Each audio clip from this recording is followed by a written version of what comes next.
Hello student, last lecture में આપણે વીએસસીપીઆર સિદ્ધાંતની ચર્ચા કરી દીધી છે કે વીએસસીપીઆર સિદ્ધાંતમાં અબંધકારક ઇલેક્ટ્રોન યુગ્મ ધરાવતા હોય, જેમાં અબંધકારક યુગ્મ હાજર હોય એવા અણુઓના આકાર અને ભૌમિતિક રચનાની આપણે વાત કરી હતી. એના પછી જેમાં અબંધકારક ઇલેક્ટ્રોન યુગ્મ ગેરહાજર હોય એમાં ભૌમિતિક રચના અને આકાર બંને કેવા હોય? સરખા હોય. અને અબંધકારક ઇલેક્ટ્રોન યુગમાં હાજર હોય એમાં ભૌમિતિક રચના અને આકાર છે અણુના બદલાતા હોય છે. આ ચર્ચા આપણે કરી દીધી છે. એના પછી બંધ પ્રાચલો એટલે કે બંધનું ફેમિલી કેવું હોય છે. તો બંધ પ્રાચલોમાં પહેલો પોઈન્ટ છે કે બંધ લંબાઈ. તો બંધ લંબાઈ આપણે કોને કહીશું? તો જ્યારે બે પરમાણુ જોડાય છે, બે પરમાણુ વચ્ચે બંધની રચના થાય છે ત્યારે બંને પરમાણુના કેન્દ્ર વચ્ચેનું જે અંતર છે, બંને પરમાણુના કેન્દ્ર વચ્ચેનું જે અંતર છે એને આપણે શું કહી શકીએ છીએ? બંધ લંબાઈ તરીકે ઓળખીએ છીએ. અને આ બંધ લંબાઈનું માપન જુદી જુદી પ્રાયોગિક પદ્ધતિથી થતું હોય છે, જેવી કે સ્પેક્ટ્રોમીટર પદ્ધતિ છે, એક્સરે પદ્ધતિ છે. એનાથી આપણે બંધ લંબાઈ છે એ જે તે અણુની માપી શકતા હોય છે. પણ આ જે બંધ લંબાઈ લખી છે એ પ્રયોગોને આધારે સાબિત થયેલી છે કે સ્પેક્ટ્રોમીટર એક્સરે એના જે પ્રયોગો કરવામાં આવે છે એક્સરે વિઘટનના, એના આધારે બે પરમાણુ જોડાઈને અણુની રચના થાય ત્યારે એની બંધ લંબાઈ કેટલી હશે એ પ્રયોગોને આધારે સાબિત થયેલું છે. પણ બંધ લંબાઈ કહીશું કોને? તો બે પરમાણુમાંથી જે અણુની રચના થઈ છે એ બંનેના કેન્દ્ર વચ્ચેનું અંતર હોય એને આપણે શું કહી શકીએ છીએ? બંધ લંબાઈ તરીકે ઓળખી શકીએ છીએ. હવે બે સરખા પરમાણુ હોય અને એમાં આપણે જોઈએ છીએ તો બંધની સંખ્યા વધે છે તો એની બંધ લંબાઈમાં આપણને શું જોવા મળે છે? ઘટાડો જોવા મળે છે. બંધ લંબાઈનું મૂલ્ય જેટલું ઓછું એટલો બંધ કેવો બને? પ્રબળ બનતો હોય છે. કે બંધ લંબાઈનું મૂલ્ય જેટલું ઓછું હશે એટલા બે પરમાણુ છે એકબીજાની નજીક હશે અને એ જે બંધ છે એ કેવો બંધ બનેલો હશે? મજબૂત બંધ બનેલો હશે. તો અહીંયા આપણે જોઈએ છીએ કે કાર્બન કાર્બન સિંગલ બોન્ડ હોય છે ત્યારે બંધ લંબાઈ એની 154 પિકોમીટર છે. જ્યારે કાર્બન કાર્બન ડબલ બોન્ડ થાય છે ત્યારે 133 પિકોમીટર અને ટ્રિપલ બોન્ડ થાય છે ત્યારે 120 પિકોમીટર છે. એટલે કે શોર્ટમાં એવું કહી શકીએ આપણે કે જેટલું બંધનું પ્રમાણ વધે છે, આપણે ગુણક બંધ કહેવાય, આપણે આગળ શીખી ગયા છીએ કે એક કરતાં વધારે બંધ હોય એને આપણે ગુણક બંધ તરીકે લઈએ છીએ. એટલે કે સરખા પરમાણુમાં ગુણક બંધની સંખ્યા વધે ત્યારે બંધ લંબાઈ છે એ શું થાય છે? ઘટે છે. અને બંધ લંબાઈ ઘટે ત્યારે બંધ છે પ્રબળ બને છે એવું કહી શકીએ. કેમ? તો બે પરમાણુ એકબીજાની વધારે નજીક હશે. અહીંયા 154 પિકોમીટર અંતર છે અને આ બે પરમાણુ છે એકબીજાની વધારે નજીક આવે એટલે એમની વચ્ચેનો જે બંધ છે એ બંધ કેવો બને છે? મજબૂત બને છે. જુદા જુદા પરમાણુની આપણે બંધ લંબાઈ લખેલી છે કે જો નાઇટ્રોજનમાં પણ આપણે જોઈ શકીએ છીએ કે નાઇટ્રોજન ઓક્સિજન વચ્ચે સિંગલ બોન્ડ છે ત્યારે બંધ લંબાઈ 136 પિકોમીટર છે, પણ એ ડબલ બોન્ડ થાય છે ત્યારે બંધ લંબાઈ 122 પિકોમીટર આવે છે. એટલે આપણે એવું કહી શકીએ કે બંધ લંબાઈ છે એ ઘટે છે ત્યારે બંધ છે પ્રબળ બને છે. એટલે કે બંધની પ્રબળતા અને બંધ લંબાઈ છે બંને સમપ્રમાણમાં છે એવું કહી શકાય કે બંધની પ્રબળતા અને બંધ લંબાઈ બંને સમચલનમાં છે. કે જેટલી બંધ લંબાઈ બંધ લંબાઈ અને બંધની પ્રબળતા છે વ્યસ્ત ચલનમાં છે એવું કહી શકીએ કે જેટલી બંધની પ્રબળતા વધારે એટલી બંધ લંબાઈ ઓછી અને જેટલી બંધની પ્રબળતા ઓછી એટલી બંધ લંબાઈ વધારે. એ બંધની પ્રબળતા અને બંધ લંબાઈ બંને વ્યસ્ત પ્રમાણમાં છે. કે જે બંધ લંબાઈ કોને કહેવાય? તો ક્લિયર કે બે પરમાણુ વચ્ચેનું જે અંતર છે એને આપણે શું કહીએ છીએ?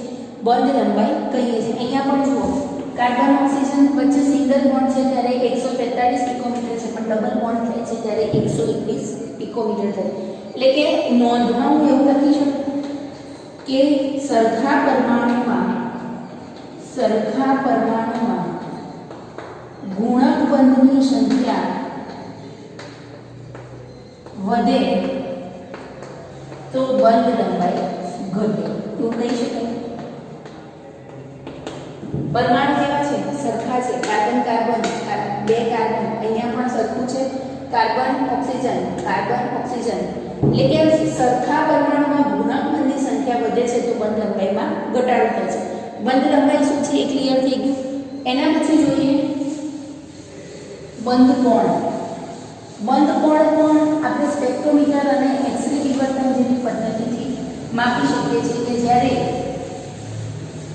પરમાણુમાંથી અણુની રચના થાય છે ત્યારે એની જે કક્ષકો છે એ કક્ષકો વચ્ચેનો જે બંધ કોણ છે એને આપણે બંધનો બંધ કોણ કહી શકીએ છીએ.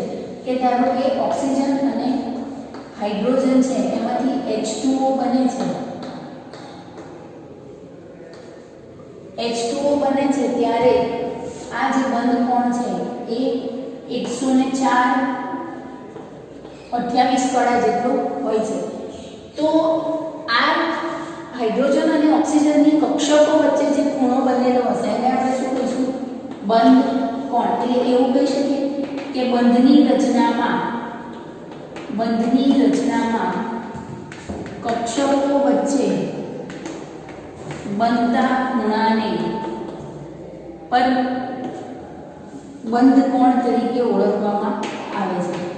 આપણે DSCPR માં બંધ કોણ લખ્યા હતા બધા કે CH4 માં આપણે 109 ડિગ્રી 28 લખ્યો તો, BeCl2 માં આપણે 180 નો લખ્યો તો, BH3 માં 120 નો બંધ કોણ બને છે. એટલે કે બંધની રચના થાય છે ત્યારે જે પરમાણુ છે એની કક્ષકો વચ્ચે જે ખૂણો બને છે એને આપણે શું કહી શકીએ છીએ? બંધ કોણ તરીકે ઓળખી શકીએ છીએ. ક્લિયર? બંધ લંબાઈ અને બંધ કોણ શું છે. એના પછી આવશે કે સહસંયોજક ત્રિજ્યા અને વાંડરવાલ્સ ત્રિજ્યા શું છે. સહસંયોજક ત્રિજ્યા આ બધા જ બંધ પ્રાચલો છે.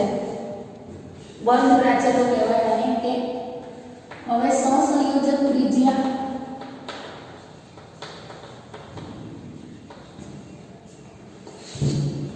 અને વાંડરવાલ્સ ત્રિજ્યા શું છે.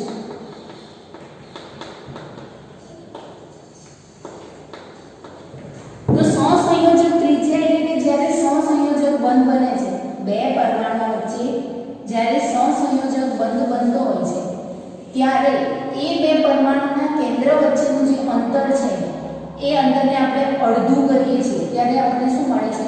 ત્રિજ્યા મળે છે. અને એ ત્રિજ્યાને આપણે સહસંયોજક ત્રિજ્યા તરીકે ઓળખી શકીએ છીએ. કે સહસંયોજક બંધી, ધારો કે આપણે ક્લોરીનની વાત કરીએ, Cl2 ની વાત કરીએ તો Cl2 માં આપણને ખબર છે કે બે ક્લોરીનના કેન્દ્ર છે એ બે ક્લોરીન વચ્ચે સહસંયોજક બંધની રચના થઈ છે. અને આ સહસંયોજક બંધમાં બંને ક્લોરીનના જે કેન્દ્ર છે એ બંને ક્લોરીનના કેન્દ્ર વચ્ચેનું અંતર લેવામાં આવે છે અને એ અંતરને આપણે શું કરીએ છીએ? અડધું કરીએ છીએ ત્યારે આપણને શું મળે છે? સહસંયોજક ત્રિજ્યા મળતી હોય છે. એટલે કે સહસંયોજક ત્રિજ્યા કોને કહી શકીએ? તો જ્યારે સહસંયોજક બંધની રચના થઈ હોય ત્યારે સહસંયોજક બંધમાં ભાગ લીધેલા બે પરમાણુના કેન્દ્ર વચ્ચેના અંતરના મૂલ્યને અડધું કરતા મળતા મૂલ્યને આપણે શું કહીએ છીએ? સહસંયોજક ત્રિજ્યા તરીકે ઓળખી શકીએ છીએ. ક્લિયર? સહસંયોજક ત્રિજ્યા કોને કહેવાય? તો સહસંયોજક બંધ છે એમાં જે બે પરમાણુએ ભાગ લીધો છે એ બંને પરમાણુના કેન્દ્ર વચ્ચેનું જે અંતર મળે છે એ અંતરને આપણે શું કહીએ છીએ? અડધું કરીએ છીએ. જ્યારે બંધ લંબાઈમાં શું કરતા હતા આપણે? કે બંનેના કેન્દ્ર વચ્ચેના અંતરને લેતા હતા. અહીંયા ત્રિજ્યા લેવાની હોય ત્યારે શું કરવામાં આવે છે? કે અડધું કરવામાં આવે છે. આપણે આને કોર તરીકે ઓળખીએ છીએ, કર્નેલ કહેવાય. અને તો બંનેનું જે કેન્દ્ર છે એ કેન્દ્રના અંતરને આપણે શું કરીએ છીએ? કેન્દ્ર વચ્ચેના અંતરને અડધું કરીએ છીએ ત્યારે સહસંયોજક ત્રિજ્યા મળે છે. હવે વાંડરવાલ્સ ત્રિજ્યા કોને કહેવાય? તો આ બે Cl છે એમાંથી એક Cl અહીંયા છે અને એક Cl અહીંયા છે એ બંને વચ્ચે બંધની રચના થઈ નથી. બંને ક્લોરીન પરમાણુ વચ્ચે બંધની રચના થઈ નથી, પણ એ બંનેના કેન્દ્ર વચ્ચેનું અંતર છે એ કેવું હશે? વધારે હશે.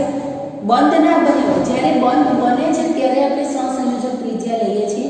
અહીંયા બંધ બનેલો નથી, બંને ક્લોરીન વચ્ચે બંધ બનેલો નથી ત્યારે એ બે જે ક્લોરીન છે એના કેન્દ્ર વચ્ચેનું જે અંતર છે એ અંતરને અડધું કરીએ છીએ ત્યારે આપણને વાંડરવાલ્સ ત્રિજ્યા મળે છે.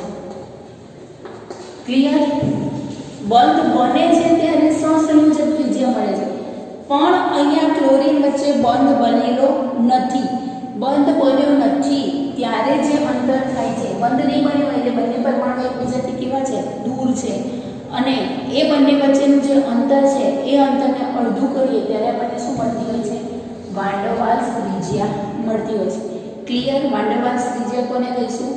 તો બંધની રચના થયેલી નથી ત્યારે જે ત્રિજ્યા મળે છે એ ત્રિજ્યાના અંતરને શું કરવું, બંધની રચના થઈ નથી ત્યારે બંનેના કેન્દ્ર વચ્ચેનું જે અંતર છે એ અંતરને શું કરીએ છીએ, આપણે અડધું કરીએ છીએ, અને એ અંતરને અડધું કરતા જે ત્રિજ્યા મળે છે એને આપણે શું કહીએ છીએ, વાન ડેર વાલ્સ ત્રિજ્યા તરીકે ઓળખી શકીએ છીએ.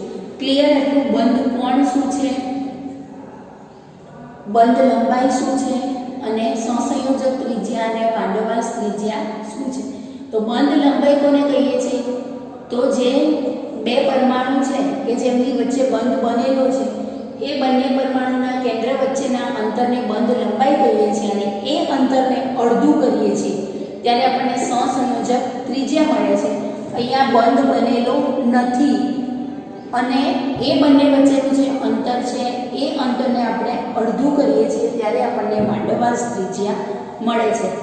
હવે બંધ પ્રાચલોમાં છેલ્લો ટોપિક છે કે બંધન એન્થાલ્પી. બંધન એન્થાલ્પી કોને કહીશું? તો બંધન એન્થાલ્પી એટલે બનેલો જે બંધ છે એ બંધને તોડવા માટે જે ઊર્જાની જરૂર પડે છે એને આપણે શું કહીએ છીએ, બંધન એન્થાલ્પી તરીકે ઓળખીએ છીએ. બંધન એન્થાલ્પી કોને કહેવાય? તો પરમાણુ વચ્ચે રહેલા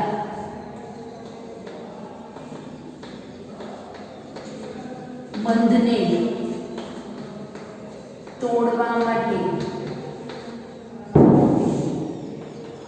આપવી પડતી ઊર્જાને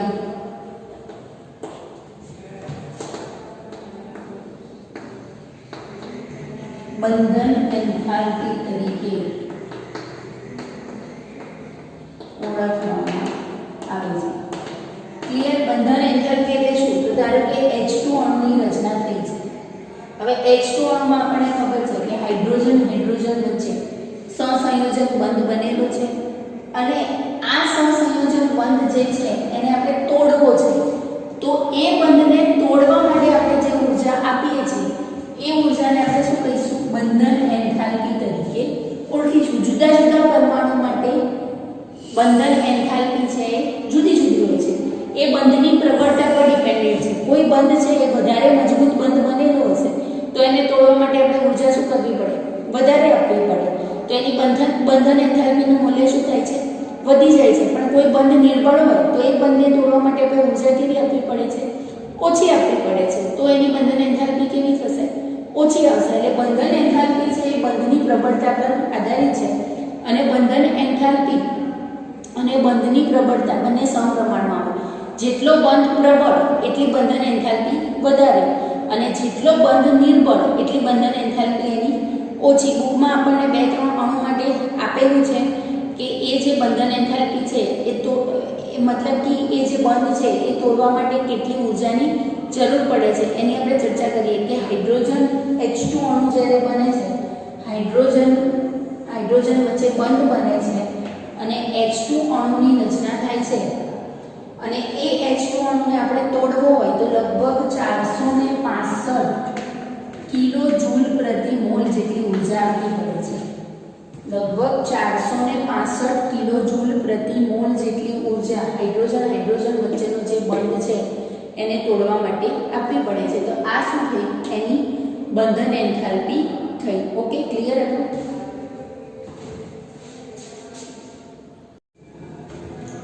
સોરી, આ 465 નહીં, 435 સમથિંગ છે. 435 કિલો જૂલ પ્રતિ મોલ. હવે આ H2 અણુ જે છે એ વાયુમય અવસ્થામાં હશે, એને તોડીએ છીએ ત્યારે આપણને એમાંથી 2 H ના પરમાણુ મળે છે, અને 2 H ના પરમાણુ છે એ મળે ત્યારે કેટલી ઊર્જા વપરાય છે, 435 જૂલ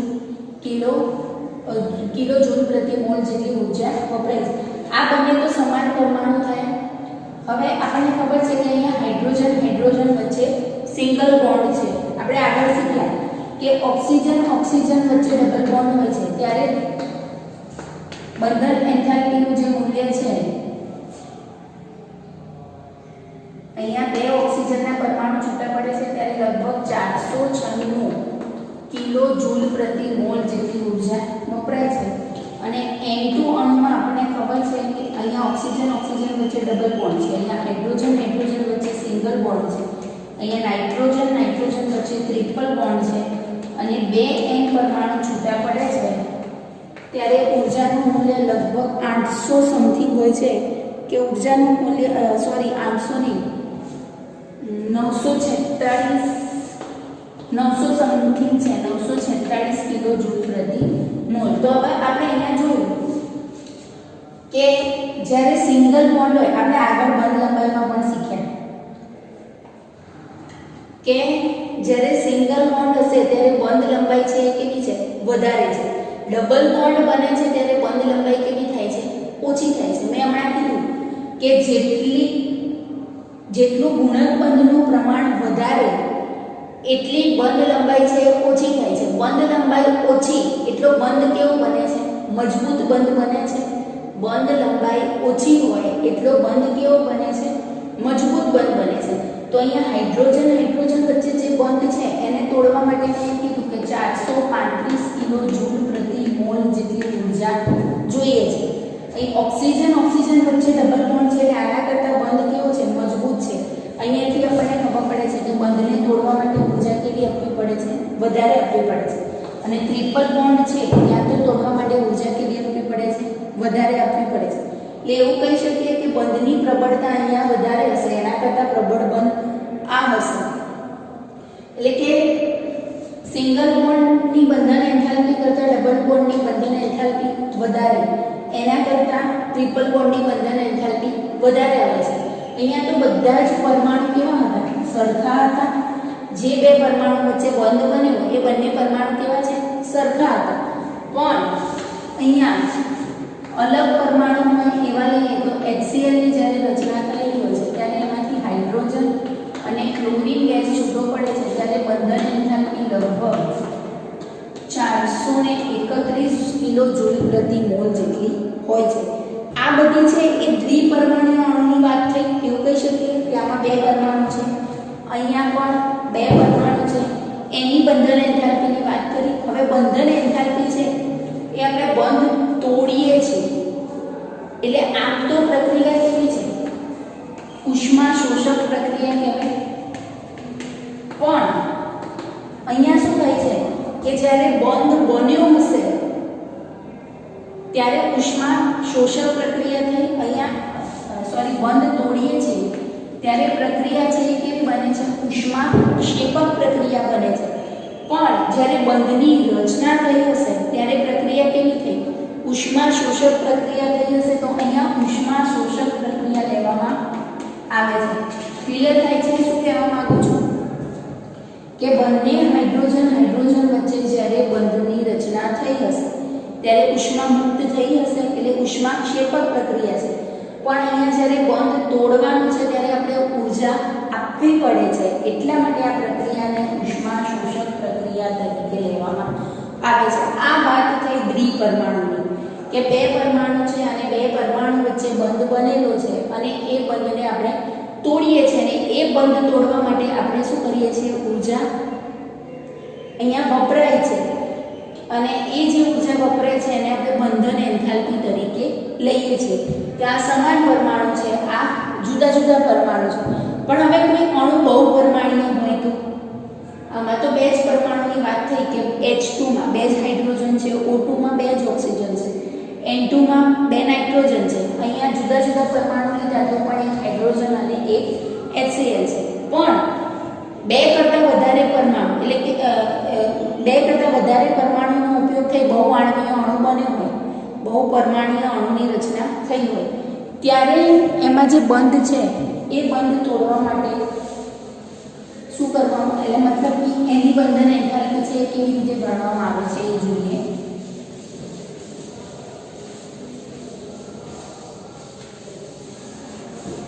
કે ધારો કે આપણે H2O નો અણુ લઈએ તો આ બહુપરમાણીય અણુ થઈ ગયું. બહુપરમાણીય અણુમાં આ રીતે ઓક્સિજન અને બંધ છે.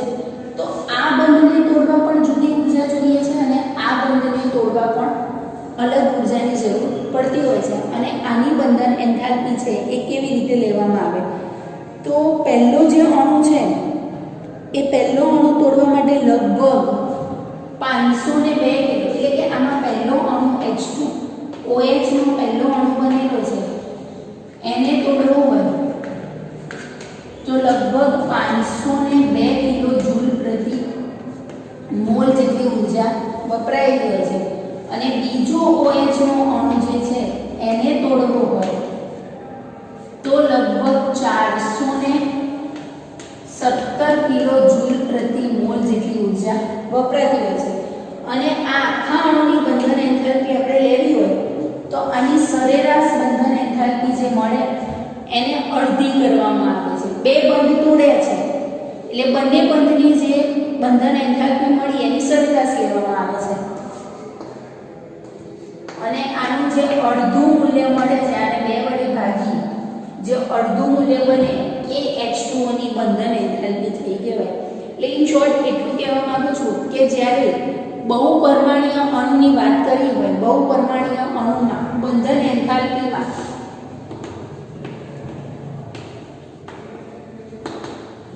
બધા જ પરમાણુની જેટલા બંધ તોડીએ એટલા વડે ભાગવાના બધા જ પરમાણુની સરેરાશ બંધન એન્થાલ્પી લેવામાં આવે છે.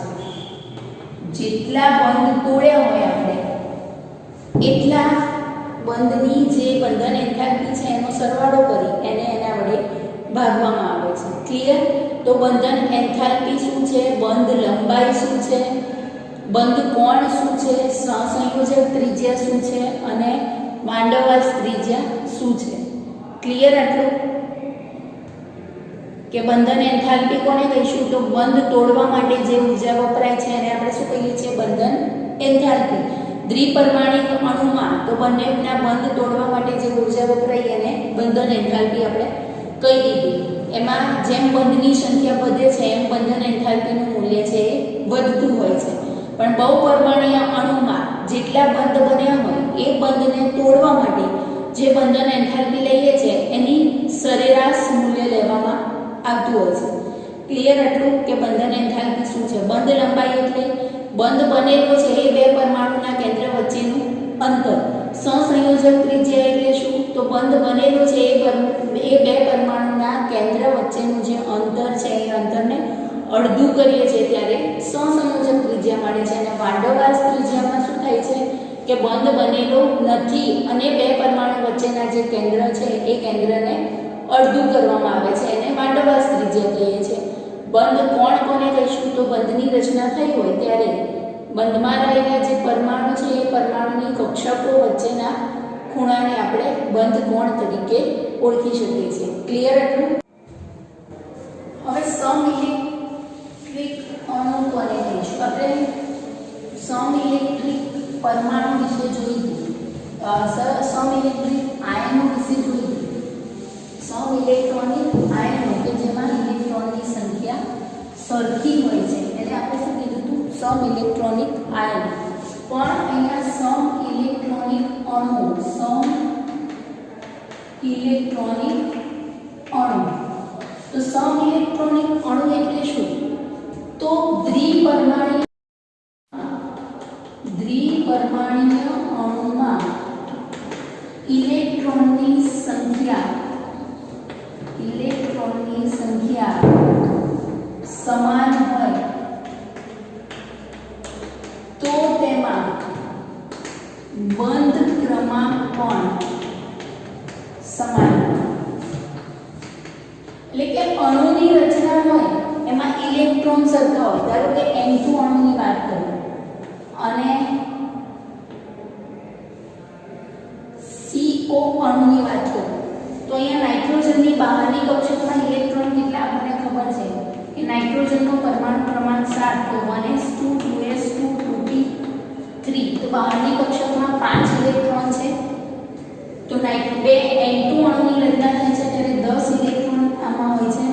તો આપણને ખબર છે કે બે નાઇટ્રોજન વચ્ચે જ્યારે બંધ બને છે ત્યારે ટ્રિપલ બોન્ડ હોય છે. હવે કાર્બન અને ઓક્સિજન, તો કાર્બનની ઇલેક્ટ્રોન રચના મને ખબર છે કે 1s2 2s2 2p2 એટલે 4 ઇલેક્ટ્રોન કાર્બનના અને ઓક્સિજનનો પરમાણુ ક્રમાંક 8 એટલે એની ઇલેક્ટ્રોન રચના લખીએ તો 2p4 તો ટોટલ 6 એટલે ટોટલ ઇલેક્ટ્રોન 10 થયા. તો અહીંયા કાર્બન અને ઓક્સિજન વચ્ચે ટ્રિપલ બોન્ડની રચના થઈ જશે.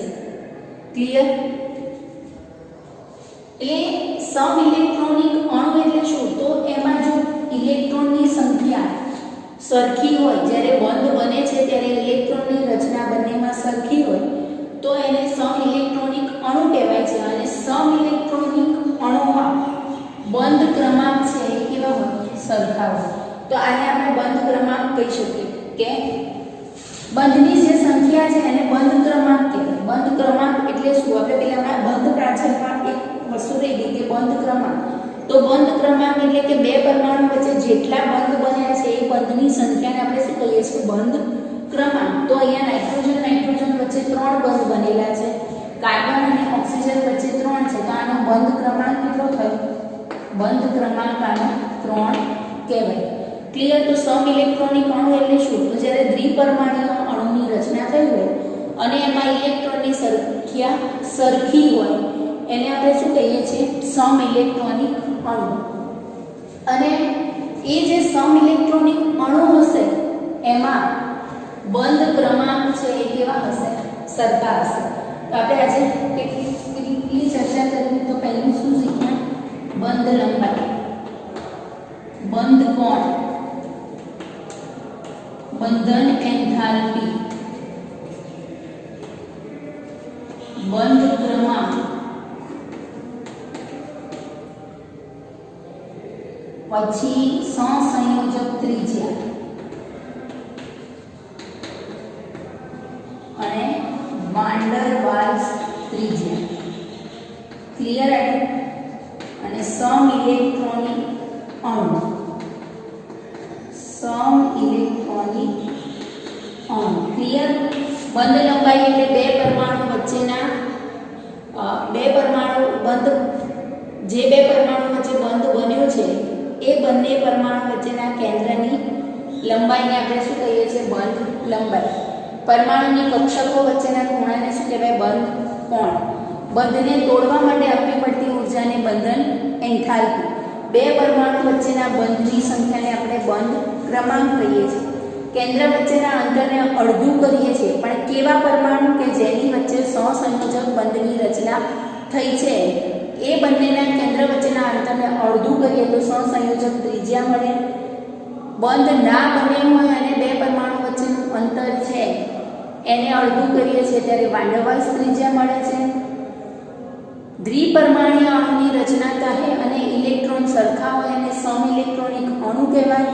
અને સમ ઇલેક્ટ્રોનિક અણુમાં બંધ ક્રમાંક સરખા હોય છે. ક્લિયર? તો બંધ પ્રાચલો અહીંયા આપણે કમ્પ્લીટ કરીએ છીએ. બંધ પ્રાચલ એટલે બંધનું ફેમિલી આપ્યું કે બધું બંધ રિલેટેડ જ બધી ચર્ચા આપણે કરી છે. ક્લિયર? હવે સંસ્પંદન કોને કહે છે? તો સંસ્પંદન એટલે કે એક જ પરમાણુની એક જ અણુની જુદી જુદી લુઈસ રચનાને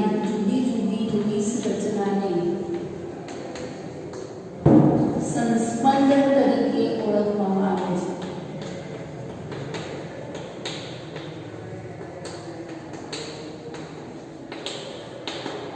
કે એક જ અણુ હોય એમાં જુદી જુદી લુઈસ રચના આપણને મળે. લુઈસ રચના આપણને લખતા આવડે છે. અને સંસ્પંદનમાં બીજું એક ખાસ એ ધ્યાન રાખવાનું હોય છે કે સંસ્પંદનમાં પરમાણુના સ્થાન બદલાતા નથી. પરમાણુના સ્થાન બદલાતા નથી. ફક્ત દ્વિબંધના સ્થાન બદલાય છે. દ્વિબંધના સ્થાન બદલાય છે.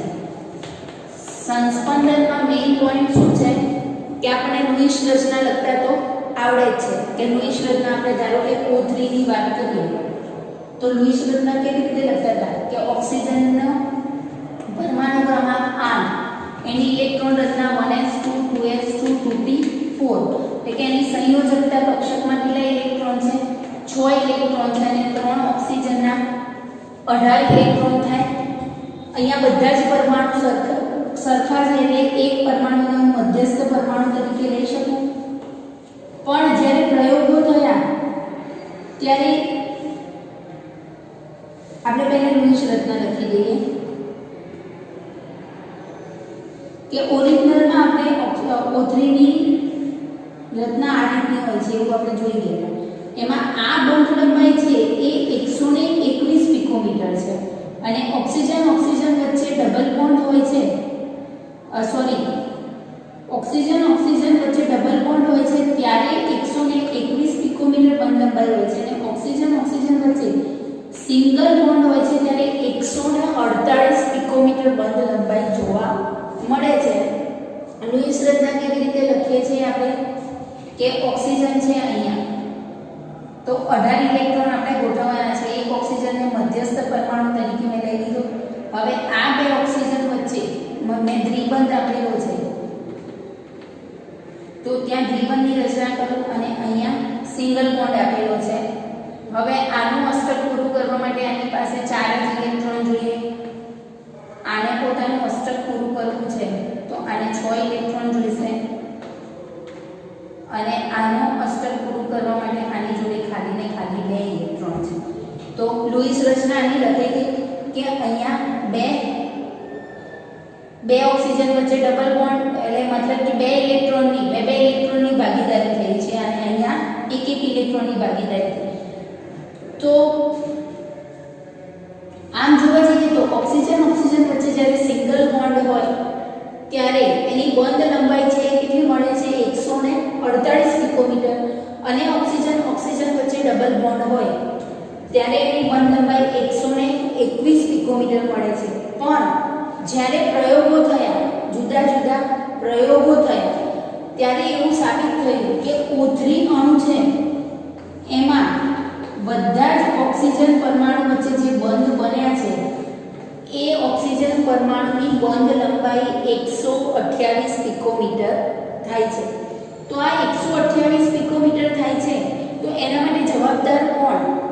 એના પછી નવા રિસર્ચ થતા ગયા અને નવા રિસર્ચ થતા ગયા ત્યારે એવું કહેવામાં આવ્યું કે જ્યાં ડબલ બોન્ડ આવે છે ત્યાં પરમાણુમાં ડબલ બોન્ડ છે એ પોતાના સ્થાન બદલે છે કે સ્થાયી ડબલ બોન્ડ રહેતો નથી. આ બંધ છે એ અહીંયા પણ આવે અને આ બંધ છે એ અહીંયા પણ આવે. તો બીજું એનું બંધારણ છે એ આપણને આ રીતનું પડે છે કે બંને બંધારણ અહીંયા ડ્રો કરીએ.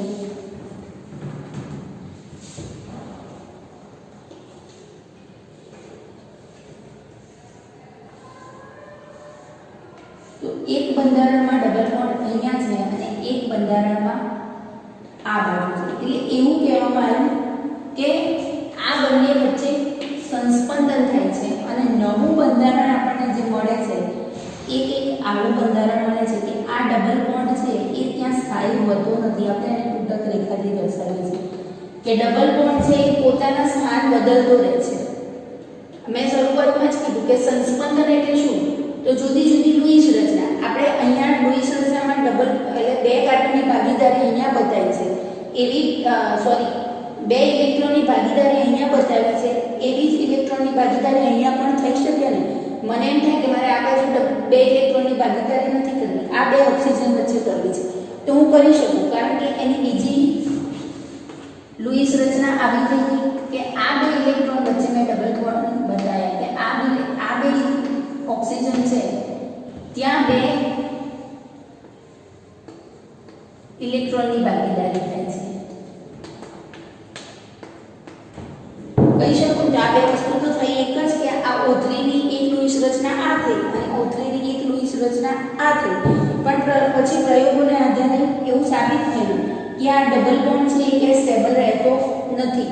ડબલ બોન્ડ છે એ ફરતો રહે છે. આપણે અહીંયા જોયું કે પરમાણુનું સ્થાન નથી બદલાતું, ઓક્સિજન તો ત્યાંનો ત્યાં જ રહે છે પણ આ ડબલ બોન્ડ છે એ પોતાની જગ્યા બદલે છે અને એમાં થોડી ઘણી ઊર્જા પણ વપરાતી હોય છે અને એને સંસ્પંદન ઊર્જા તરીકે ઓળખવામાં આવે છે. અને જ્યાં ડબલ બોન્ડ આવતા હોય ત્યાં સંસ્પંદન આપણને જોવા મળે. ક્લિયર?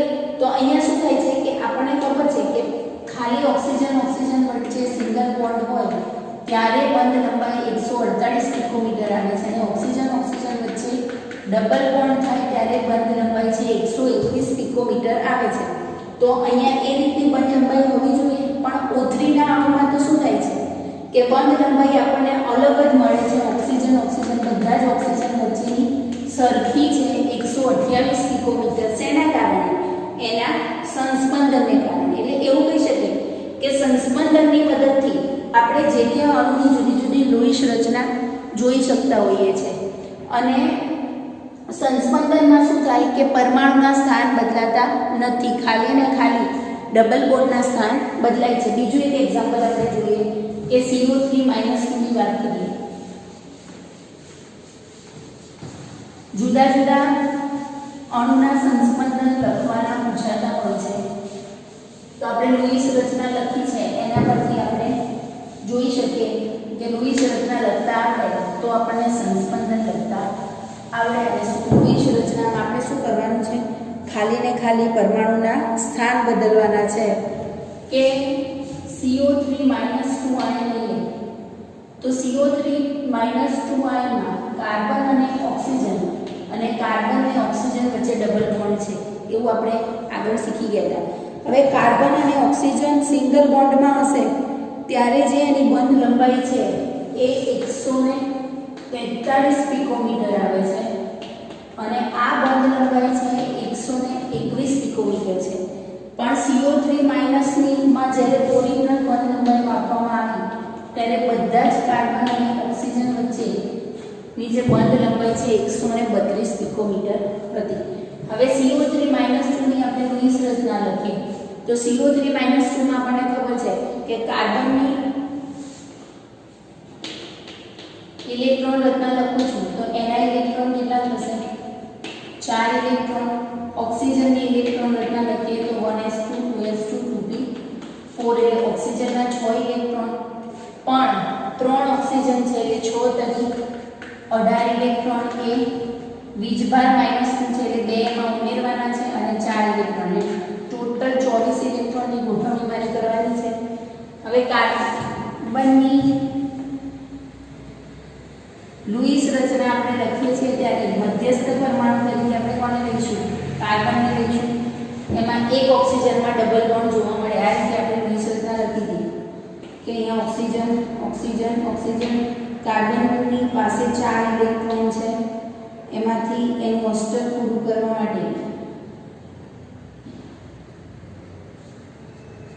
એક ઓક્સિજન જોડે શું કરશે? ડબલ બોન્ડ બનાવશે. બાકીના 2 ઓક્સિજન જોડે સિંગલ બોન્ડ બનાવે છે. હવે આનું અષ્ટક આપણે પૂરું કરીએ. ઓક્સિજનના હું ક્રોસ વડે દર્શાવું છું.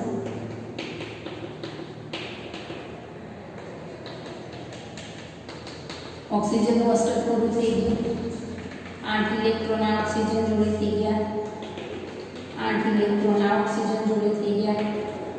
8 અહીંયા થઈ ગયા અને આ કાર્બન છે એના પણ 8 ઇલેક્ટ્રોન બરાબર. તો આવી રીતની રચના થઈ છે. તો એવું કહી શકીએ કે આ ઓક્સિજનમાં ડબલ બોન્ડ છે એ ડબલ બોન્ડ અહીંયા આવી ગયો અને આ અહીંયા આ જ છે. ત્રીજું બંધારણ હું એવું લઈ શકું કે અહીંયા ડબલ બોન્ડ છે અને આ બે સિંગલ બોન્ડમાં છે. લુઈસ રચના તો આ રીતે લખાય. આપણે બધાના અષ્ટક પૂરા કર્યા છે એ આપણને ખબર છે. તો જ્યારે કાર્બન CO3 - 2 કાર્બોનેટ આયન આપણે લઈએ છીએ ત્યારે એના જે એમાં જે કાર્બન અને ઓક્સિજન વચ્ચે જે બંધ બનેલો છે એ બંધની બંધ લંબાઈ 132 પિકોમીટર આવે છે. કેમ? એના સંસ્પંદનને કારણે. અને આ બધા જ એના સંસ્પંદન બંધારણ થયા અને ઓરિજિનલ કાર્બનનું બંધારણ છે કાર્બોનેટ આયન જે છે એનું બંધારણ છે આ રીતનું હશે કે એમાં જે આ ડબલ બોન્ડ છે એ ડબલ બોન્ડ છે એ કેવો રહે છે? ફરતો રહે છે. ડબલ બોન્ડ અહીંયા ફરે છે. આ રીતે આપણે ઘણા બધા અણુઓના લખી શકીએ કે NO3 - 2 પણ લખી શકીએ. SO3 - 2 લખી શકાય.